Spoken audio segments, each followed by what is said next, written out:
আসসালামু আলাইকুম। Bangladesh job ready basic Excel কোর্সের 11তম ক্লাসে আপনাদেরকে স্বাগতম। গত ক্লাসে আমরা কি করেছিলাম? গত ক্লাসে আমরা একটা ডাটা এন্ট্রি ফর্ম তৈরি করা শিখেছিলাম। এই ফর্মটা আমি আপনাদেরকে আরেকবার দেখাবো, তাহলে আজকের ক্লাসে আপনাদের বুঝতে সুবিধা হবে। দেখেন, আমরা সেই ফর্মে চলে আসলাম। আসার পরে আমরা দেখেন এখানে কি করেছিলাম, এই যে সিরিয়াল নাম্বার রয়েছে এগুলো আমরা ম্যানুয়ালি ইনপুট করেছিলাম। এরপরে যে বাংলাদেশ রয়েছে এটা আমরা প্রত্যেকবারে কপি পেস্ট করে বসিয়েছিলাম। বোনাস রয়েছে, এই বোনাসটাও আমরা কপি পেস্ট করে বসিয়েছিলাম। এরপরে যে এই ফর্মুলা ফিল্ড রয়েছে বা ফর্মুলা আমরা যেটা ব্যবহার করেছিলাম এটা কিন্তু আমরা কপি পেস্ট করে বসিয়েছিলাম।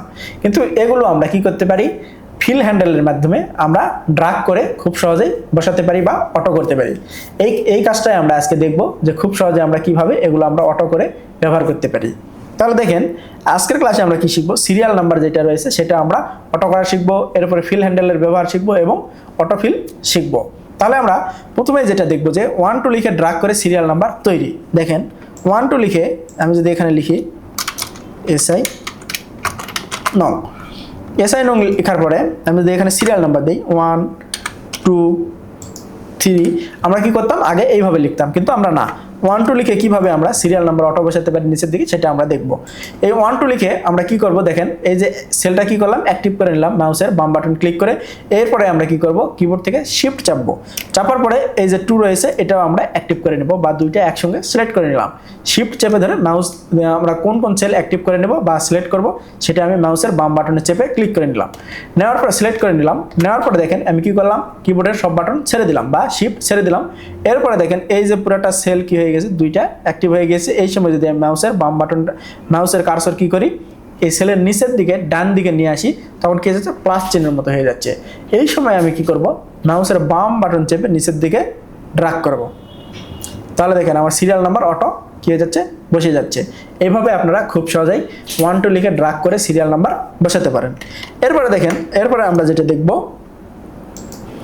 যে কন্ট্রোল প্লাস ড্রাগ পদ্ধতি, অর্থাৎ এই যে 1 2 লেখার পরে আমরা যে ড্রাগ পদ্ধতিটা দেখলাম, এটা এখন যদি আপনি না করতে চান, শুধু 1 লেখার পরে আপনি কি করতে পারবেন, ড্রাগ করে সিরিয়াল নাম্বার বসাতে পারবেন। তখন আপনি কি করবেন, কিবোর্ড থেকে কন্ট্রোল চাপবেন, চাপার পরে এই যে দেখেন প্লাস চিহ্নের উপরে প্লাস চিহ্ন এসেছে, প্লাস চিহ্নের উপরে কি এসেছে, প্লাস চিহ্ন। দেখেন মাউস কার্সরের দিকে আপনি যদি একটু তাকান তাহলে বুঝতে পারবেন যে প্লাস চিহ্নের উপরে প্লাস চিহ্ন এসেছে। এই সময় কি করবেন, আপনি মাউসের বাম বাটন চেপে নিচের দিকে টেনে দিবেন, তাহলে কি হয়ে যাচ্ছে আপনার সিরিয়াল নাম্বার অটো বসে যাচ্ছে। এভাবে আপনারা খুব সহজে দুই পদ্ধতিতে সিরিয়াল নাম্বার অটো করে বসাতে পারেন। তাহলে এখন খুব সহজ হয়ে গেল না? আগে কি করতাম, প্রত্যেকবারে 1 2 3 4 এভাবে লিখতাম, কিন্তু আমরা এখন না 1 বা 2 লিখেই আমরা সিরিয়াল নাম্বার তৈরি করতে পারছি বা 1 লিখেই আমরা সিরিয়াল নাম্বার তৈরি করতে পারছি। এরপরে আমরা যেটা দেখবো, দেখেন ফিল হ্যান্ডেল। এটা আসলে দেখার কিছু নেই, এটা আসলে জানার বিষয়। আপনাকে অনেক সময় ভাইভাতে প্রশ্ন করতে পারে যে আপনি ফিল হ্যান্ডেল সম্পর্কে কি জানেন। এই যে আমরা এই কাজগুলো অটো করছি বা নিচের দিকে ড্রাগ করছি, এটাই কিন্তু আমরা ফিল হ্যান্ডেলের মাধ্যমে করে থাকি। এই যে দেখেন আমি যদি এই সেলে আসি, আসার পরে আমি যদি মাউসের কি হয়ে যাচ্ছে, মাউস চিহ্ন আমি এই যে সেলের ডান পাশের নিচের কর্নারে নিয়ে আসলাম, আসার পরে যে প্লাস চিহ্ন আসলো, এটাই হচ্ছে ফিল হ্যান্ডেল।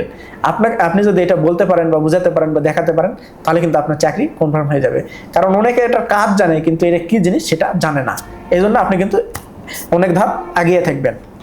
এরপরে দেখেন, এরপরে আপনাদেরকে যেটা আমি দেখাবো যে ফর্মুলা ফিল।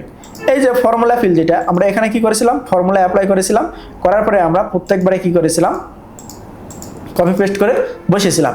কিন্তু না, এই যে এই সেলে আমরা কি করেছিলাম, একবার ফর্মুলা বসিয়েছি, এরপরে আমরা আমাদের প্রত্যেকটা সেলে এই কলামের প্রত্যেকটা সেলে যদি একই ফর্মুলা ব্যবহার করতে হয়, তখন আমরা এই ফিল হ্যান্ডেল ব্যবহার করে ড্রাগ করে এই ফর্মুলা ফিলটা কি করতে পারি, পূরণ করতে পারি।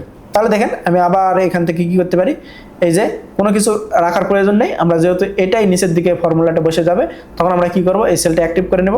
নেওয়ার পরে ডান পাশে নিচের কর্নারে আসার পরে যে ফিল হ্যান্ডেল আসলো, আসার পরে মাউসের বাম বাটন চেপে নিচের দিকে আমি টেনে চলে আসলাম। আসার পরে কি হয়ে গেল, দেখেন ফর্মুলাটা কি হয়ে গেছে, অ্যাক্টিভ হয়ে গেছে এবং এই যে যোগ চিহ্নটা সঠিকভাবে হয়েছে। তাহলে আমরা এভাবে ফর্মুলা ফিল ব্যবহার করে আমরা কি করতে পারি, আমাদের যোগ বিয়োগ গুণ ভাগ করতে পারি, যদি আমাদের উপরের যে ফর্মুলা রয়েছে সেটা নিচের দিকে আমরা ব্যবহার করতে চাই। এরপরে দেখেন ডেট ফিল। ডেট ফিলটা কি, আমি যদি এখানে লিখি ডেট লেখার পরে এখানে যদি আমি একটা তারিখ লিখি যে 1/01/08/2026, লেখার পরে এই তারিখটা যদি আপনি কি করতে চান নিচের দিকে বসাতে চান, যে আমি বারবার এই তারিখ লিখবো না বা কপি পেস্ট করবো না, তখন আপনি কি করতে পারেন দেখেন, তখন আপনি ওই যে এখানে আমরা যে কন্ট্রোল চেপে নিচের দিকে নিয়ে আসলাম, তারিখের ক্ষেত্রে সেটা না, তারিখের ক্ষেত্রে আপনি কন্ট্রোল চেপে কি করবেন, কন্ট্রোল চেপে নিচের দিকে নিয়ে আসলে তারিখটা একই তারিখ নিচের দিকে বসে যাবে।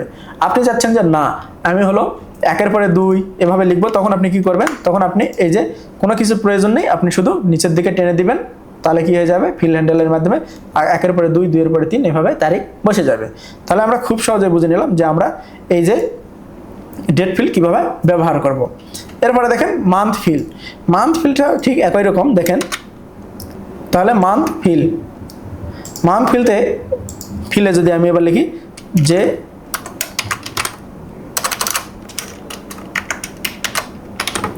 জানুয়ারির কি লিখলাম, সংক্ষিপ্ত রূপ লিখলাম, লেখার পরে আমি নিচের দিকে এটা কি করব, টেনে দেব। তাহলে কি হয়ে যাচ্ছে দেখেন, জানুয়ারি, ফেব্রুয়ারি, মার্চ, এপ্রিল কি হয়ে যাচ্ছে, এভাবে কিন্তু আমার মাসগুলো বসে যাচ্ছে। তাহলে আমরা খুব সহজেই বুঝে নিলাম যে কিভাবে আমরা মান্থ ফিল ব্যবহার করব। এটা যদি আমি পূর্ণ রূপ লিখতাম তাহলে কিন্তু ফুল ফর্মে আমার মাসের নামগুলো লেখা হয়ে যেত দেখেন। তাহলে আমরা বুঝে নিলাম যে সংক্ষিপ্তভাবে আমরা যদি মাসের নাম লিখতে চাই তাহলে এইভাবে আমরা লিখতে পারি, ফুল ফর্মে যদি লিখতে চাই তাহলে আমরা কিন্তু ব্যবহার করতে পারি। কিন্তু আমরা এখানে মান্থ ফিলটা ব্যবহার করতে পারছি, বা এই যে ফিল হ্যান্ডেল যেটা ব্যবহার সেটা আমরা করতে পারছি। এরপরে দেখেন ডাবল ক্লিক ফিল হ্যান্ডেল কীরকম, এই যে আমি এই লেখাগুলো যদি ধরে ধরে কপি করি দেখেন, কপি করার পরে এই যে এই 5-এ কী করলাম, এই যে আমার 5 যে সেলটা রয়েছে, যে সেলে লেখা রয়েছে, এখানে যদি আমি এই যে ফিল হ্যান্ডেল আসার পরে ডাবল ক্লিক করি তাহলে কি হয়ে যাচ্ছে দেখেন 5555 বসে যাচ্ছে।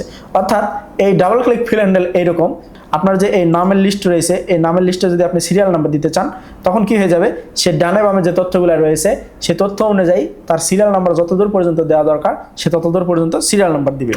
তাহলে আমি যেহেতু 5-এ রয়েছিলাম বা সেল নাম্বার 5-এ রয়েছিলাম, বা যেই সেলে 5 লেখা রয়েছে সেখানে ছিলাম, এরপরে যদি আপনি চাচ্ছেন যে না এখানে 5 এগুলো না বসে এরপরে 6, 7 এইভাবে বসবে, তখন আপনি কি করবেন, এই দুইটা সেল আবার অ্যাক্টিভ করে নেবেন। এই যে 4 এবং 5 অ্যাক্টিভ করে নিলেন, নেওয়ার পরে এভাবে ডাবল ক্লিক করে দিলেন দেখেন, তাহলে কিন্তু সিরিয়াল নাম্বার কি হয়ে যাচ্ছে, বসে যাচ্ছে।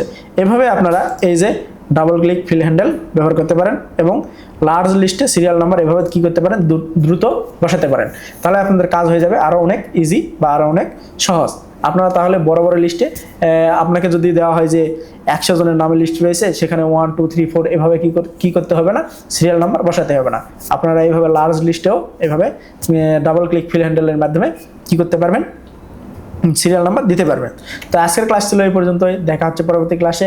আসসালামু আলাইকুম।